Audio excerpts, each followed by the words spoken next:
Mary Newberry is a freelance editor, indexer, and teacher based in Toronto, Canada. Her work is in the humanities on academic, government, literary, creative arts, and general texts, and lately in memoir. Although scholarly editing is one of her specialties, we're here to talk about indexing, for which she won the Ewart-Daveluy Award in 2016. Welcome to the Bibliophile. It's a pleasure to be here. Thank you. For the second time. Yes. Because I just had to reread that because we weren't recording. Now, you sent me a copy of a presentation you delivered to the Toronto Arts and Letters Club recently, which you've revised. So I'd like to take a look at that. Before we do that, though, I'm going to just quote a bit of history out of a book called The Book by Amaranth Borsak. So she says that indexes arose during the 17th century, and she quotes scholar Peter Stalybras as saying that the invention of printing culminated in the invention of the navigable book, the book that allows you to get your finger to the place you wanted to find in the least possible time. Now, page numbering and running heads were incorporated by the 17th century, and indexes grew out of that, and also of the registers of first words that helped binders collate a book's sections. So has she got that right? Pretty much, I'd say. I like her definition of the index.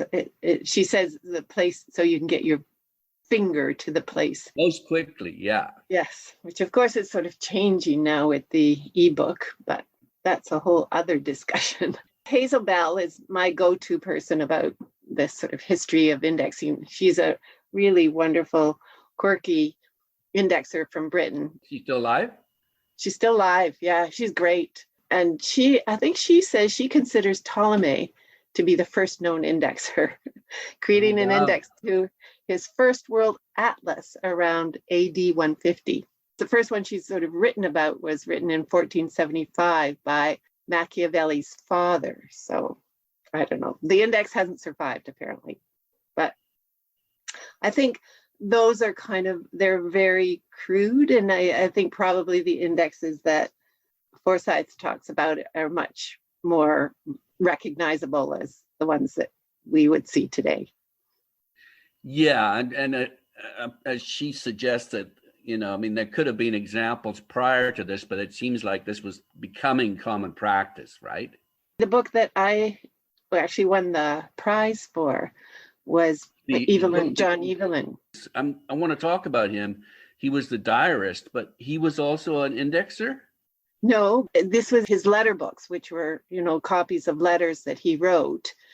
So only one side of the correspondence, and it was actual copies that he wrote of letters that he wrote. So he would write the letter and then he would copy the letter freehand and collect them in this letter book. Okay. And I was able to index indexes a number of times in that book because he mentions them specifically in the context of publishing his diaries and his books, not his diaries. Okay. And he says how important they are for a book, which is fun. Yeah.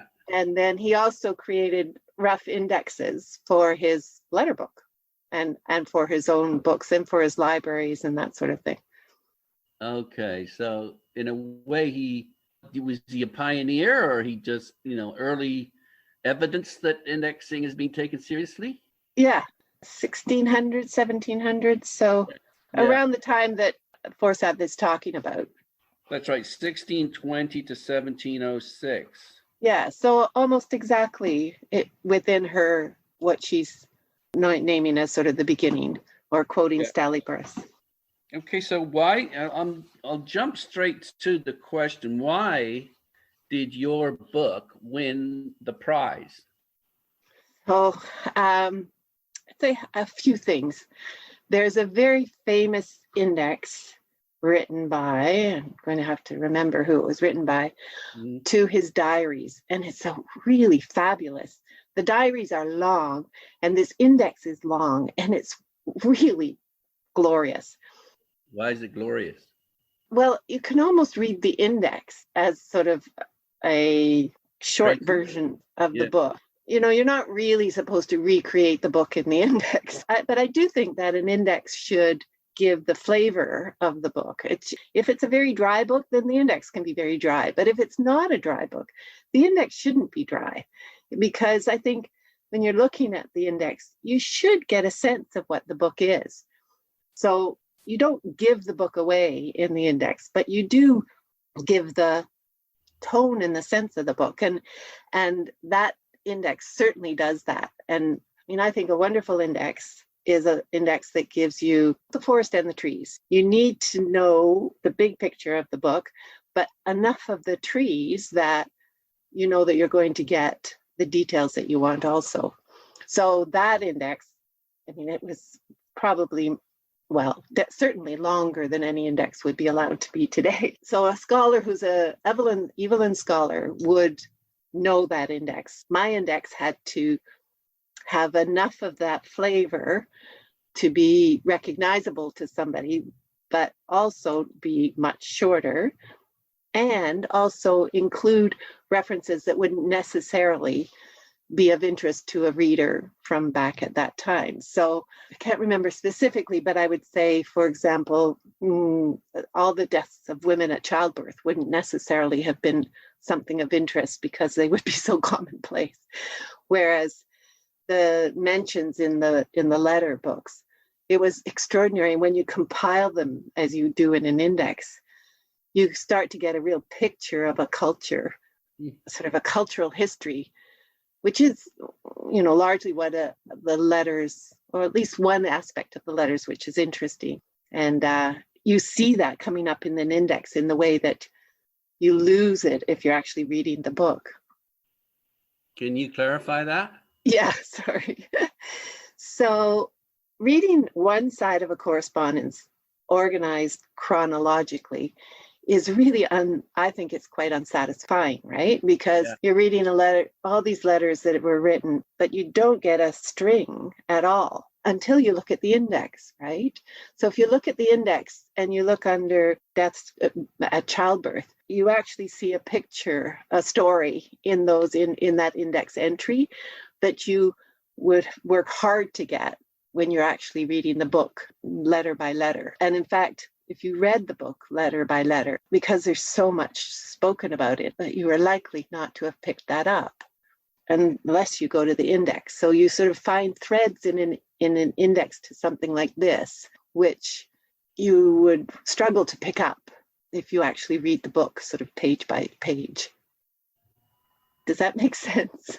I think so. You're talking about then, if it's the topic of childbirth or deaths at birth, looking at the index will give you sort of everything on that topic that's in the book in a way that allows you to appreciate the full story at a glance of that index entry on that page versus having to wade through the whole thing. Is that right?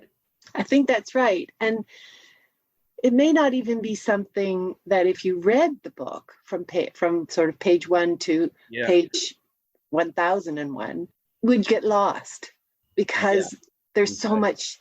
I mean, it is a narrative actually, because he writes many letters of condolence letters, but it's not a narrative book. I mean, it's a collection of letters. So the index sort of pulls the story together a bit better for you? I think so. And certainly being an indexer, working on a book like that, I got all these narratives that I would not, I'm unlikely to have read that book. But yeah, so for me, it created a context which put that book is now in my head in a way that it would never be in my head without having created an index for it.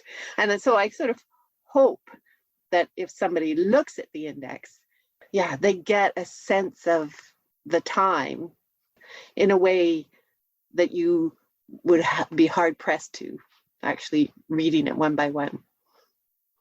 Isn't that interesting? So it's, in a way, it's like reading in the index gives you a concise summary of the content in a way that you just wouldn't find anywhere else. So in another book that I mention in the talk is one of my authors, John Zilkowski, who writes complex, dense books about sort of multidisciplinary. And those are often my favorite books because the authors will start talking about one thing and go into another and go into another. And so each chapter, the book sort of circles around and around. And so going to the index, you actually can find a theme that's traced right throughout the book. So there'll be multiple themes that are clear from the chapters, but then there'll be all these sub-themes that are followed through all of the chapters. And by going to the index, you find those sub-themes and where they are throughout the whole book. And as an indexer, that's really fun to bring them together. And I hope it's also exciting for someone looking at the index. Well, I know the way I use an index typically is if I'm interested in a particular person, so I'm going to go straight there. So then I can just jump to each page and read and take notes that way. Yeah, and that's great also. And there's a funny thing that's when you're an indexer, one of the things that is constantly coming up in discussion, and it's in the Chicago Manual of Style, which is probably the go-to place for all indexers, chapter 16. It's always chapter 16, and you could actually buy a published copy of the chapter by itself. It's really good. But one of the things it spends quite a bit of time on, or at least, a good section, is on passing mentions. So what should be in the index and what should not be in the index. When I teach, I stress that in books that are scholarly books or books that are written from original research, so rather than gathered together from sort of secondary sources, any mention, so as you're saying, if you're looking for someone, if you're a reader and you're looking for somebody, you actually want to know every time they're mentioned in the book. You don't want to miss one, and you're assuming that the index will have all of those. And that little discussion in the Chicago Manual of Style, it's actually pretty clear, but particularly new indexers, they really want to use their judgment and say, well, is that important or is that not important? And I say, if it's a scholarly book, you put it in. If the author says, oh, well, really, that doesn't matter, but they're not going to say that because they put it in, then they can take it out. But that's quite different than sort of a general interest book. I just finished indexing a general interest book, which is fun, written all secondary sources, and it's really a bit of a romp for the person who wrote it. And it was difficult to index because he dropped many names. And how do you know which ones to put in and which ones to leave out? It would be nice to put them all in, but it gets very, very long. And at some point, you do have to start deciding who gets in there and who doesn't. How'd you do that? So with something like that, the names that I first will drop will be the ones that are the resource names. So, if there's sort of a paragraph with 5 names where so-and-so supports my argument with this, and then so-and-so supports it with this, and so-and-so with this, I will often leave out all of those. I'll make sure that the argument is in there, the main point, and these are all books that have notes at the back. So if somebody really, and a bibliography. So you can see if they're actually in there, and if you can go to the notes. So I will drop some of those names, even though in a scholarly book, they would all be indexed. Like if it's just a really short mention like that, and that what they've said isn't discussed, I don't think the general reader is interested in those people. I mean, you want some meat when you go and look at the name. You don't want just the name. You want more than that. Yeah. Yeah. That's interesting. So then, yeah, and if you're interested in the topic, then you'll see all the names at least. And then if you want to follow it up, you're saying that there's a good chance that the names that are listed there will be in the notes, or if there's a bibliography, then their work will be there. Yes. Yeah. Okay. Just getting back to history again, I know that's not your forte, but is there like a master indexer, like the first great indexer that you can talk about, or not? No, I mean, I think as I mentioned, Hazel mentions Ptolemy, which is interesting, but there's not like a Samuel Johnson of indexing then. Not that I'm aware of. There are some books, indexing reference books, that are really thought of highly. Welsh is one of them, the name of the author, and I can't think of his first name. Okay. Yeah, and I know that's it's at least 100 years, I think, old. Oh. It's highly respected and still referenced. Okay. Which I think is getting to be a bit of a problem as books change so much. I think that some of the idiosyncrasies of indexing are maybe their indexing's downfall rather than support, because people search so differently now, and if we as indexers don't change some of our best practices, then people will just lose. There's one, I have to try and think what it is, something that we do. Oh, even the cross-reference, the words that we use for cross-reference, the see and see also. It's amazing how much trouble my indexing students, and those are students who are interested in indexing, have in figuring out what the difference is between see and see also. And what is the difference? So if there's a reference without any page numbers, so a person's name, so Beale, Nigel, C, Nigel Beale, for some reason you're using your name, so there'll be no page numbers after. If I'm using a C so-and-so, it's because I've given you no information on the first one. And I'm sending you to another reference, another entry, another page, main heading. So if I write a main heading, Beale, Nigel, and I give you no page numbers, and then I'll say C, Nigel Beale. Yeah. So I'm sending you away from there, and I'm not giving you any information because I'm assuming most people will look under Nigel Beale. So yes. Instead of looking up by the surname, you're thinking people would look up by the first name. Right. Well, which is hard to know these days. But anyway. Yeah.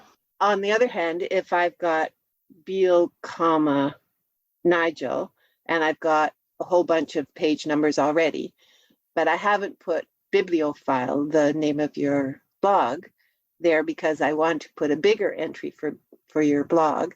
Oh, yes. I'll say see also, and I'll put your blog there so that I'm sending people somewhere else as well.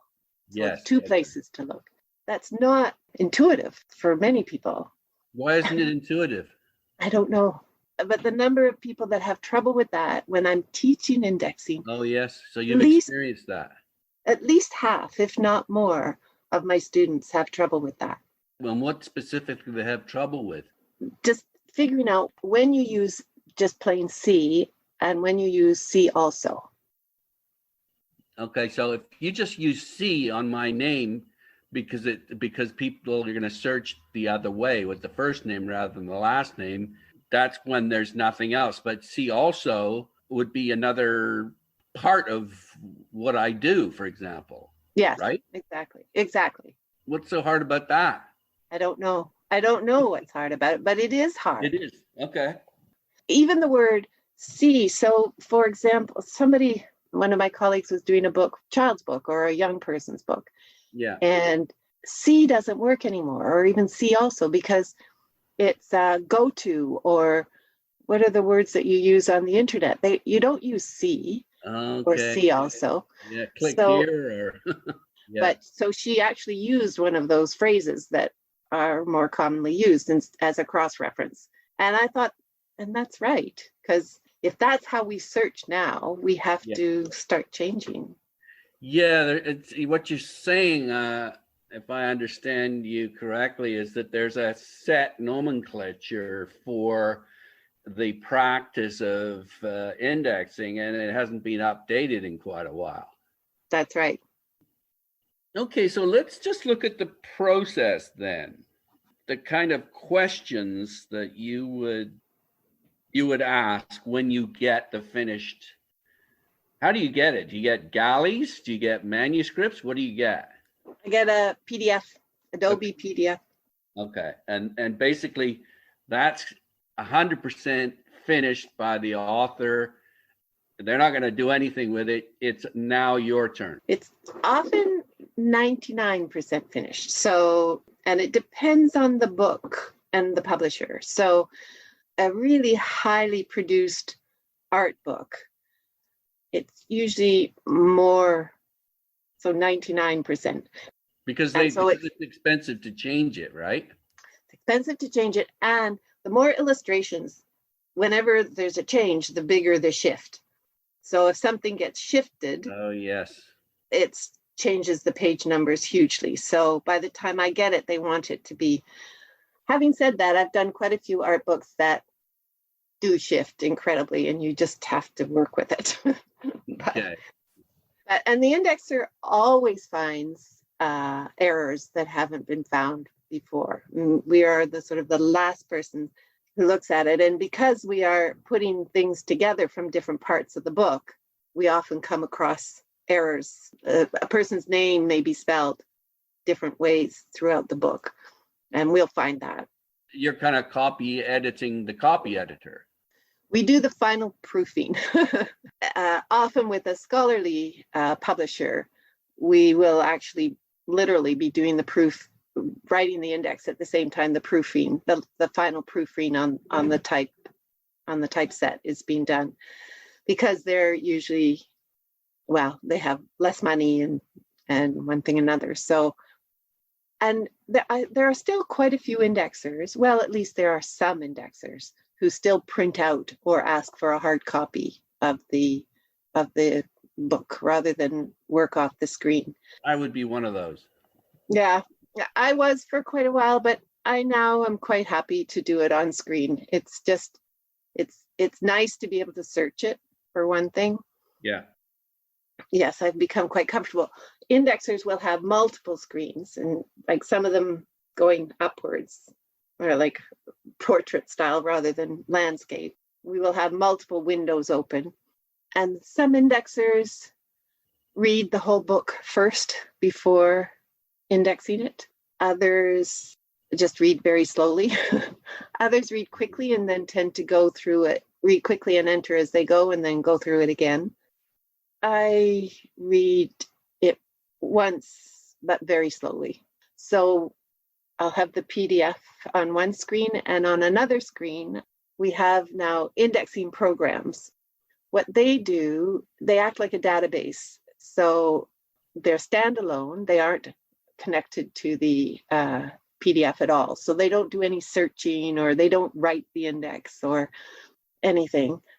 They do, you can get add-ons, which are very useful, which means you can highlight a person's name in the index. And then with a couple of shortcut keystrokes, it will appear in your database, reversed. What does that mean? So if you're, again, using your name, Nigel Beale is spoken about in the book, I highlight it in the PDF. I put Control F7, and then it becomes Beale, Nigel in my index. And that's actually, does it automatically give you all of the pages that it's on? No. You have to do that. It just types the words in the PDF, which is really useful for a number of reasons. I mean, for people who aren't super fast typists, such as myself, that's useful. But also, it means that if there's typos in the book, on the person's name, and people's names can be quite various, they will come up. They will appear very quickly because you will have copied them directly from the text and put them in the index. And then it will be up to me to put the page numbers or any sub entries or anything like that. It will be up to the indexer to add those. Why isn't there a program that you type in my name and it automatically searches them all and gives you the page numbers? That would be much easier and quicker. So there are a couple. There's one, they're really working hard on it, and it's particularly useful because it will also embed the index in electronic books. So it means that it will create links. And it also does quite a lot of that, what you're talking about. That puts you out of work. Well, but it doesn't. It's really difficult to use. I have used them a couple of times. You can run all sorts of things so that you end up with this huge list of words with page numbers, names, but you have no idea whether they are of value or not without reading the book. Yeah, you have to know the context, and I guess as we've said before, the amount of meat that's on that name. Yeah, and so if you do that and you get this huge sort of database full of words and important concepts and one thing and another, you have no idea what to do with them without going through the book, and then it's a nightmare trying to put it in shape. And the one time I did that, I'd compiled this huge index using their, this sort of automated thing. And I looked at my hours. I'd used just as many hours as I would normally. And I had not read the book yet. So I had no idea whether it was of any use or not. So I had to start all over. And you're not going to be out of work anytime soon then, is that what you're saying? No, but it's really good for catalogs. I mean, somebody said it's great for screw catalogs or even cutlery catalogs, or, it does a really good job of that kind of thing. Okay, so the first question you would ask then is, should this be indexed? And how do you answer that question? Yeah, well, the answer is yes. But, I mean, that's not quite true. Although, most books are better off with an index than without one. For sure. But I'm always disappointed when I don't see an index. Yeah. I'm going to say something. My mother's book, which when she wrote memoir, she wrote a number of scholarly books, but she wrote her memoir and we didn't put an index in it. And I'm sorry about that. Oh, my goodness. That's quite an admission. I know. She was well into her 90s and I was busy and she was pressed for time. And so it just didn't happen. And I look at it today and I think, too bad. Yeah. Well, that was bold of you to admit that. I wasn't about to, but I did. I'm a bit of, I can't stop myself. You're making yourself vulnerable, and I appreciate that. Okay, so your answer is that everything should be indexed. Okay. Yeah, I don't think that's quite true, but right. So where do you draw the line? It's interesting because the more highly structured a book is, the easier it is to navigate without an index. So an old-fashioned book often has a very detailed table of contents, and that's partly because they didn't have indexes, or indexes were less common. Yeah. And you can find your way around if you need to. And books written in languages other than English are much less likely to be indexed than English language books, but they often have these complex tables of contents. So that's one way to judge what you're going to index and what not. A friend of mine, her husband, we were talking about indexing, and he said he was reading just a popular book about Tudor kings and he said, I loved the index. I would go to it. Like for him, it really was a way to navigate the different kings and the different eras. And that made me feel really good. But that's a popular book. People read books, history books, for all sorts of reasons, or bird books or whatever, so, and you want the index You want to go back to it. Hazel Bell actually indexed a bunch of fiction. Funny, I was going to mention that. Martin Amis I just interviewed him about his new novel, and it's indexed. And the novel is, yes, but the novel is purposefully right on the line between autobiography, memoir. It's throwing everything at it, and so the idea, a novel can absorb pretty well any style of writing. Yes. Within its boundaries, but I just thought it was very clever for them to put an index in, because it's not that usual for fiction, is it? No, it's unusual. I mean, there's concordances which one finds in sort of historical novels or novels written long ago, but indexes are unusual. And I have a small collection of books that sort of play with the index as a theme. But yeah, that's fun to hear. Yeah, you should check it out. Yeah, when you get novelists who write many books, it is interesting to have an index because they often use the same characters. Yes, exactly. Yeah, and you become attached to those characters. Yes. So, should it, the word, I guess, or the topic or whatever, be an entry point and a subheading elsewhere? What does that mean? There's sort of two things that come up in my mind with that. Is it, if you're using it as the subject of the book, so Martin Amis, say he's the subject of the book. When you're going to a book about Martin Amis, do you go into the index and look at Martin Amis? And the answer is yes. Everybody, if you go to the main thing that you're looking for. And of course, every entry in the book could fall under Martin Amis. We call that the meta topic. So the meta topic of the book, and there's always discussions about whether the meta topic should be indexed or not. And it's pretty clear when you're talking about people, like a biography or a memoir or something like that, that the meta topic should be indexed. And so I remember when I was fairly new indexer and that discussion was going on around me, I was thinking, well, and I was playing with it when I was indexing. So how much do I put under this? Do I actually, maybe I leave the main topic out of discussion. And I was sitting around, we had a conference and we had Eleanor Wachtel as our guest speaker. And then afterwards we were sitting around a table together and we were discussing whether one indexes the meta topic or not. And she said, of course you do. She said, that's where I go to immediately. And I want to find a good substantial entry, because if I'm researching a particular subject and I'm going to a book to look up that subject, and the book is about that subject, I want to find really quickly what's in that book about what I'm interested in. Yeah, but if it's a biography of that person, then as you say, that entry is going to be humongous. What do you put in and what do you take out? What's that thinking process?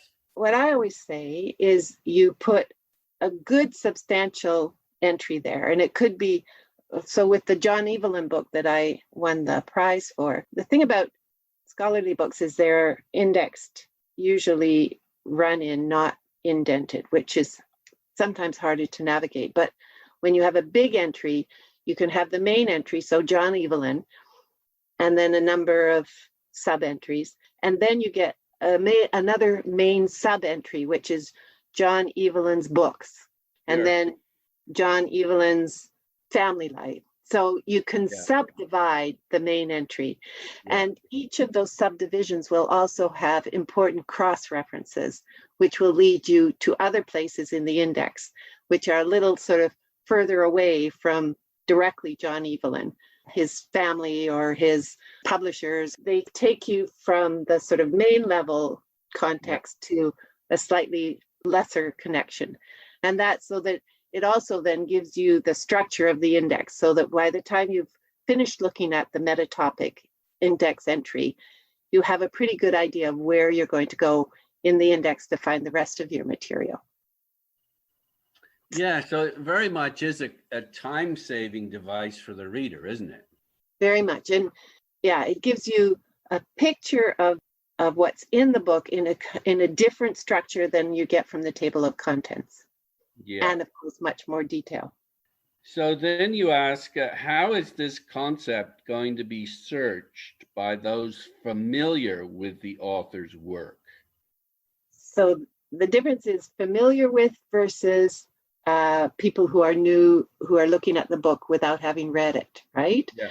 And those are quite different audiences. Somebody who's coming and has never read the book and is wondering what's in the book versus somebody who's read the book and is looking for something that they remember in the book and want to find it again. Those are really two different mindsets. Yeah. So the first question was, you said when you have a main entry and a sub-entry, do you also reverse them so that they become a main entry and the other way around? And that can sometimes be, if somebody's read the book, they might go to this entry, which it's not a main topic in the book, but it is something sort of startling that people will look for, so it becomes a main entry. And the sub-entry is actually the sort of more well-known thing.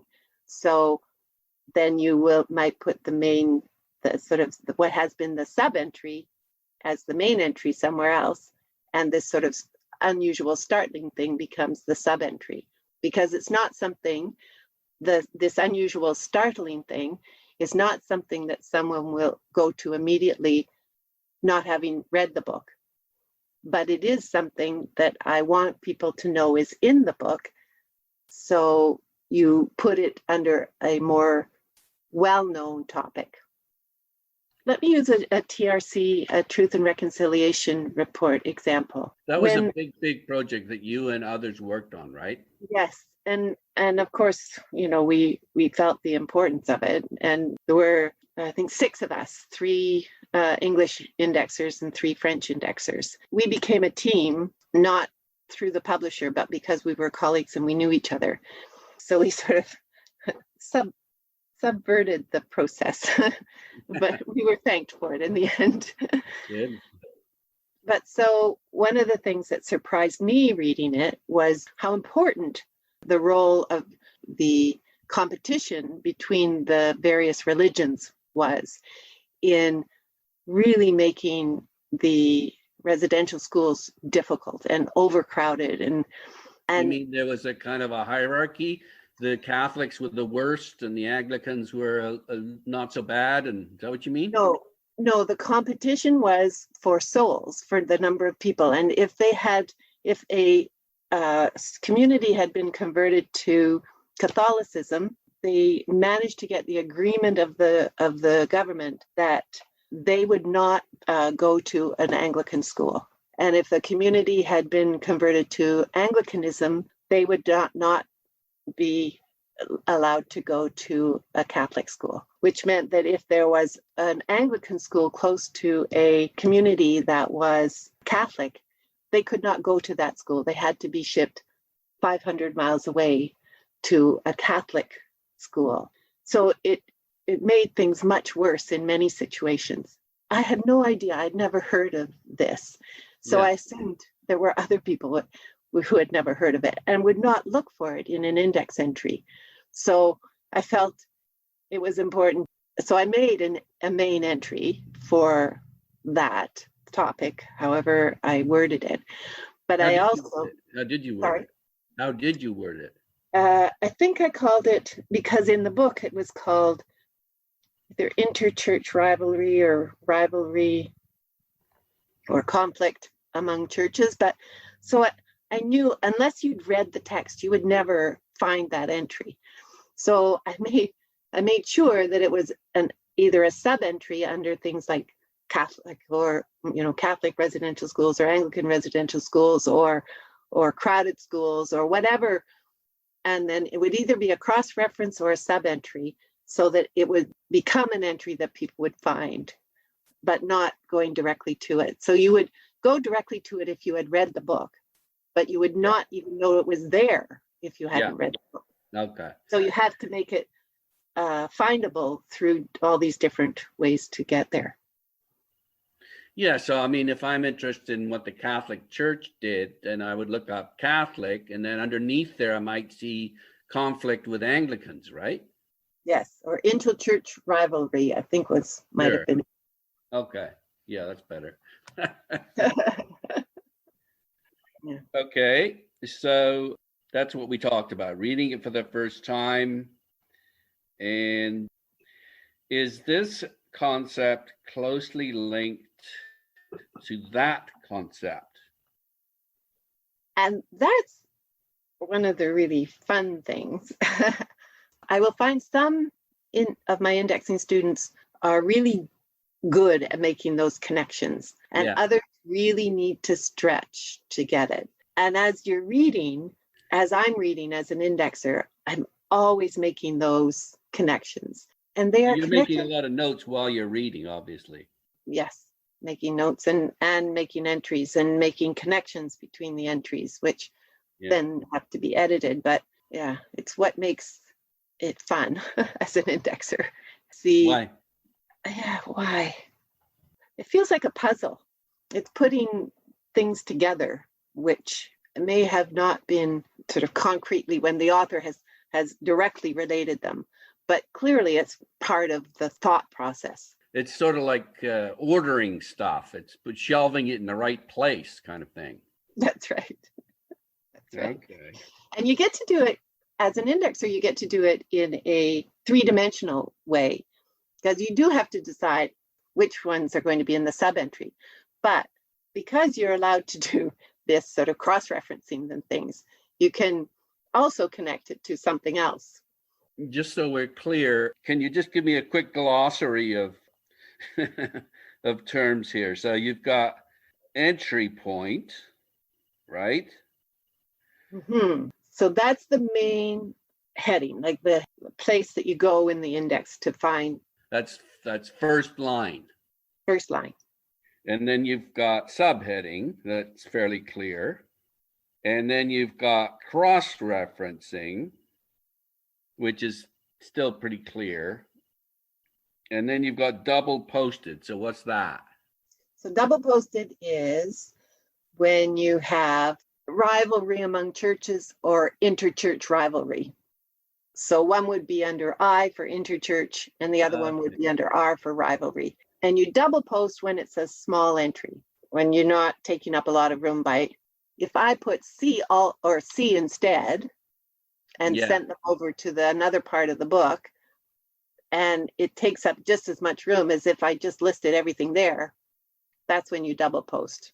When you're not, it's advantageous for the user to be able to find it where the first place they look, find all the information they want. But if it takes up too much space because it's a very large entry, long entry with lots of sub entries and stuff, I'm more likely to send them and say, sorry, you have to go over here to look it up.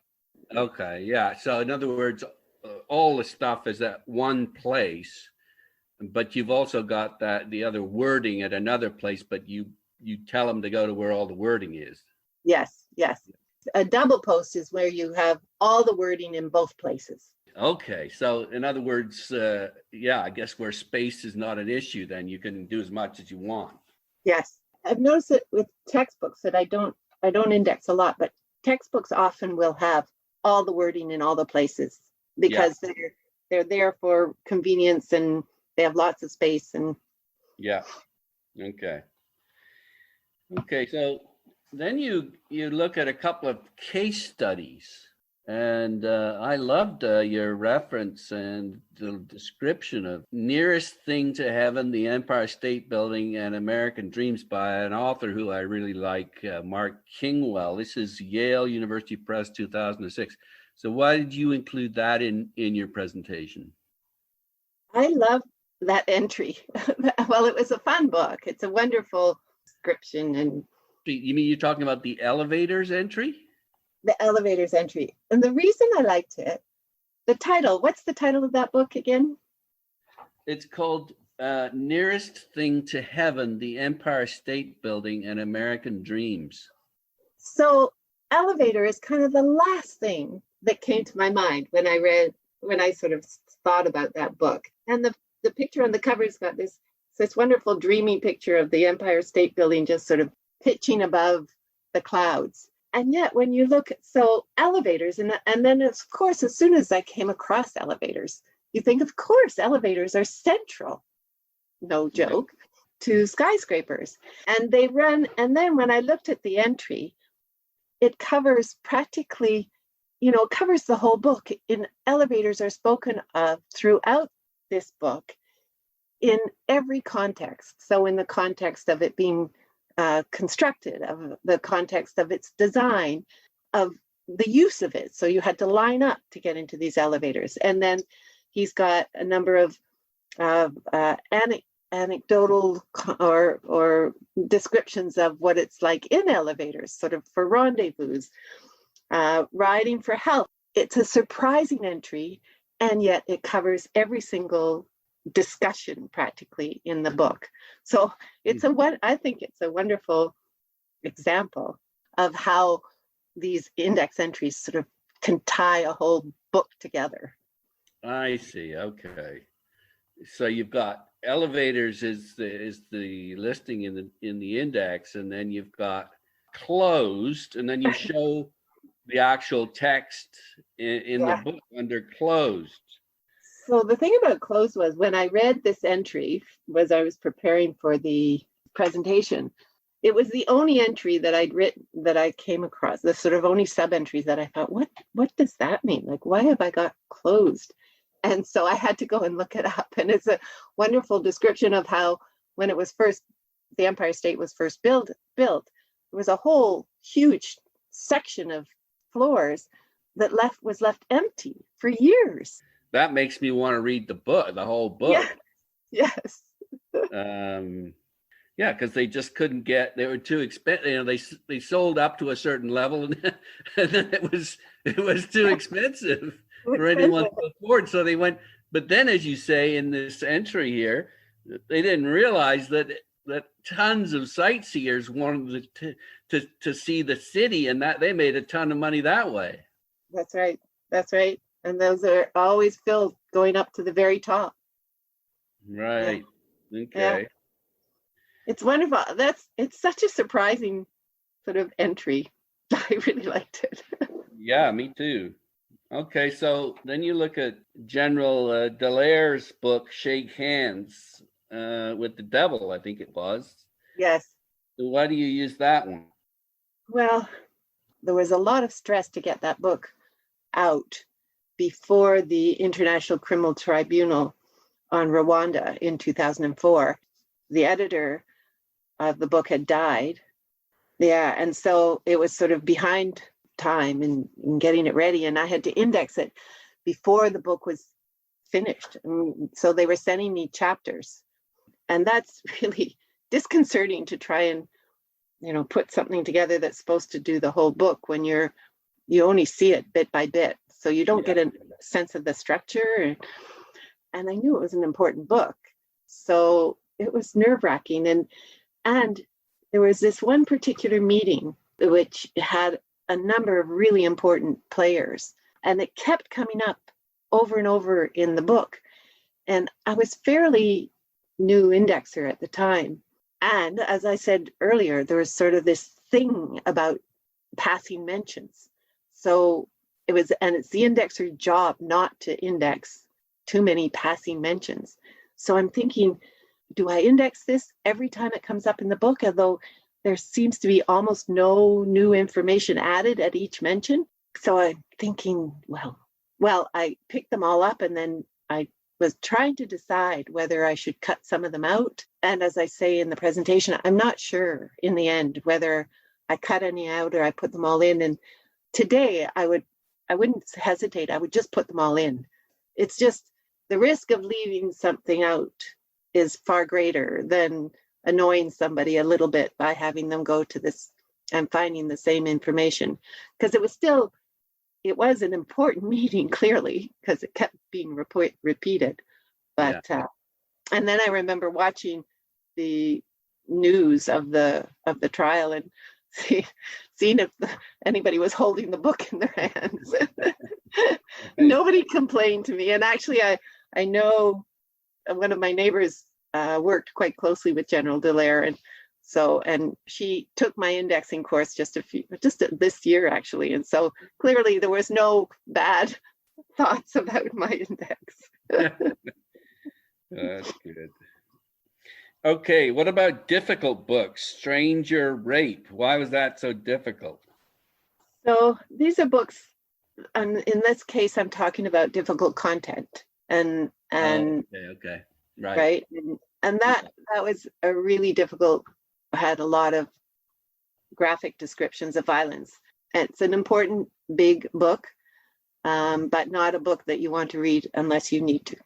I sort of had a bit of a specialty in books about violence.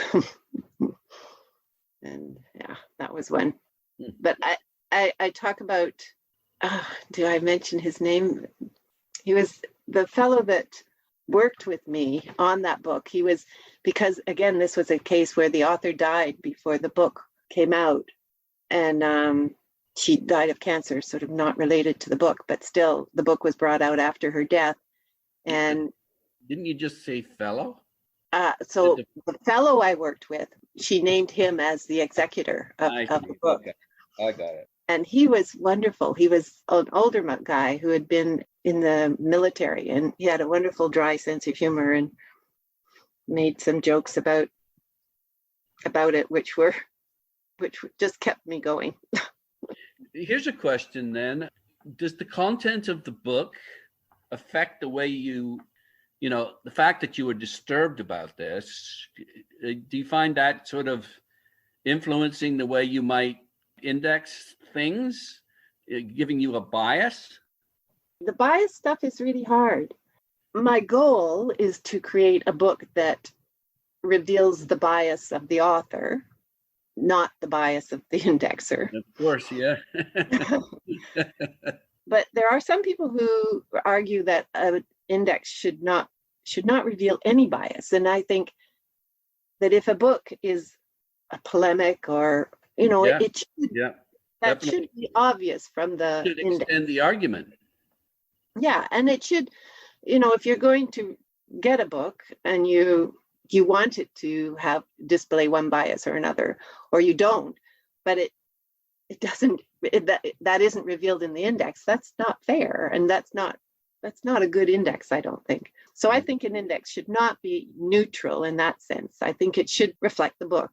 So that's one of the things, again, with the Truth and Reconciliation report, which came up quite a bit, was the bias. And that was disturbing material, obviously. And there's sort of an entry on abuse, and in the way abuse, discipline, and punishment are often discussed in that book under the same headings, like under the same subheadings in the book. Abuse itself is only named very few times. It's sexual abuse, but otherwise they're sort of lumped together. So the judgment isn't made in the book, whether it's one or the other. And clearly, a lot of the discipline was abusive, and a lot of the punishment was really abusive. But as the indexer, the way I indexed it was I put those three things together because I couldn't pull out what was abusive and what was punishment and what was discipline. And I use that text actually with my students. I want more people to read it, and it's very valuable for many of these things. And many times that becomes a discussion because, of course, mostly people want to put it under abuse. But then I say, so how do you choose which is abusive and which is disciplinary? That's right. Yes, because clearly there are people who want to emphasize the abuse and others who want to minimize it, right? Yes, exactly. And there are students that don't pick it up at all, and those who pick it up are really hurt by it. I mean, I had one class in particular, and so we had to talk about that, exactly what you said, like how do you take your bias out of it? Really, for content that is hard in that sense, it's difficult. So what do you do? Just leave all the entries under both abuse and discipline? Is that it? I do, unless there are, the ones that were specifically sexual abuse, because the ones, those are taken out, or I mean, they might be double post it. So they'll be under abuse and discipline as well, but they'll also have their main entry under sexual abuse. Okay. See also abuse, discipline, and punishment. Okay. And so finally, you look at a book that's boring to index. And Yeah. okay, is that a book that's super well structured already? Is that it? Exactly. It's just, I found it, I could just do it in my sleep. Yeah. Okay. And I think you could make good money doing that, because really you can do it quickly, but it's no fun. Yeah. So why do you love what you do? It's funny. I don't think I would have thought that I certainly would not have dreamed that this would be something I would do and enjoy doing. I didn't go to university until I was in my 40s. Right. I didn't finish high school, in fact. You didn't do high school? I didn't finish high school. I think Interesting. I think I finished grade 10, but I became a dancer with the Toronto Dance Theatre, and that was my passion. And you wouldn't have had any time to study at all because you're doing all the practicing, right? yes.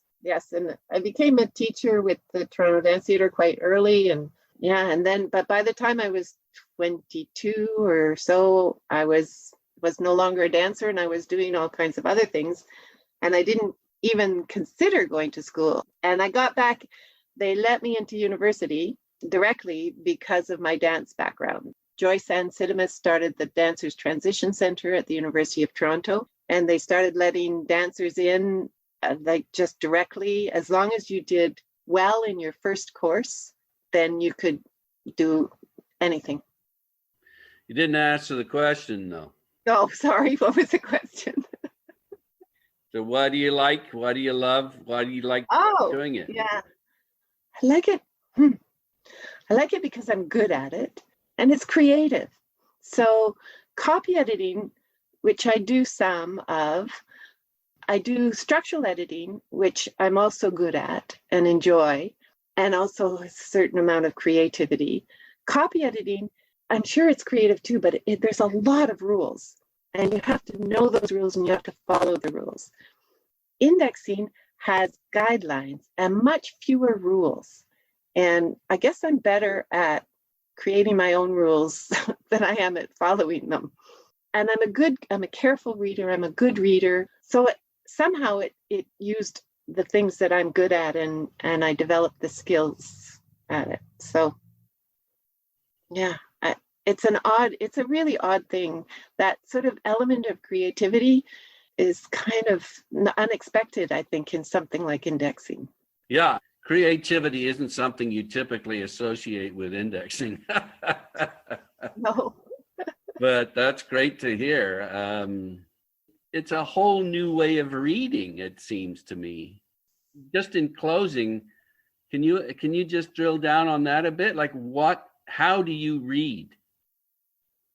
I think the thing, we touched on it earlier about making connections. It's that all the time that I'm reading, I'm actively making connections with with anything else I've read from up that point. So by the time I've finished, it's not so much visual, but I've got this hugely interconnected web in my head.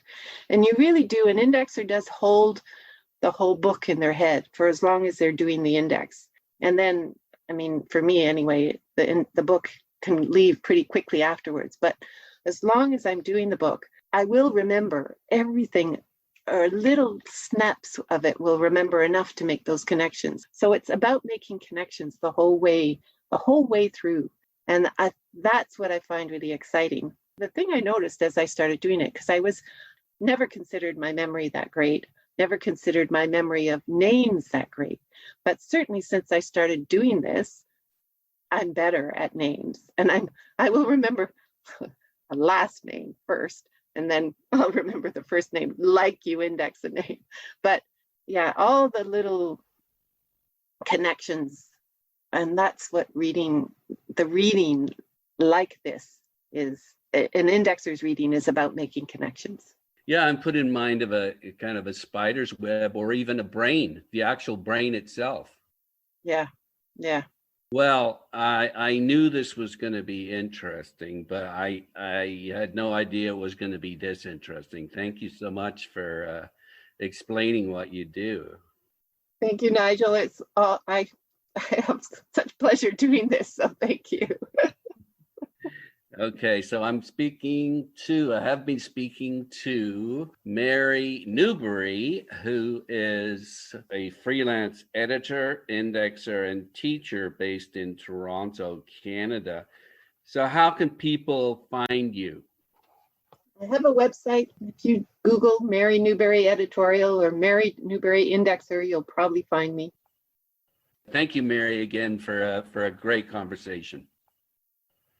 I look forward to meeting you one day, not over Zoom. Yes, yes. Bye Take for care. now. Bye, Nigel.